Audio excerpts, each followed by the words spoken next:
Ce projet Charleroi District Créatif consiste en la rénovation d'espaces publics, mais également la rénovation de bâtiments tels que le Palais des Expos, la rénovation énergétique du Palais des Beaux-Arts. Il y a d'autres bâtiments et d'autres zones dans Charleroi qui sont rénovées aussi grâce à ce programme qui fait au total 130 millions d'euros, cofinancés par l'Europe, la région Wallonne, la ville de Charleroi et les autres opérateurs. Ça faisait quelques années que les espaces publics n'avaient plus été rénovés à Charleroi. Il était grand temps de rendre les espaces publics aux citoyens, de réduire l'impact de la voiture qui occupait une grande majorité de l'espace. Donc l'objectif ici des travaux est de permettre que tous les citoyens, les habitants, les travailleurs puissent se réapproprier une ville apaisée, avec moins de circulation, avec davantage d'espaces verts et avec des zones, par exemple ici comme nous avons dans ce boulevard, des trottoirs extrêmement larges qui permettent d'accueillir des terrasses et des balades, etc. Ce sont des travaux qui prennent énormément de temps parce qu'on ne met pas juste une couche d'asphalte pour faire joli, on travaille, on a remplacé les égoutages, ce qui demande énormément de temps.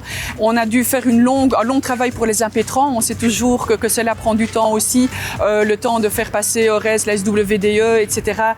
Mais voilà, ce sont des travaux qui étaient nécessaires puisqu'on vise avec ces travaux un résultat sur le très long terme et on en profite en même temps pour placer des tuyaux d'attente pour le futur réseau de chaleur qu'on souhaite développer en centre-ville. Charleroi va changer de visage mais garde son âme et garde ses bâtiments emblématiques qui eux seront toujours là.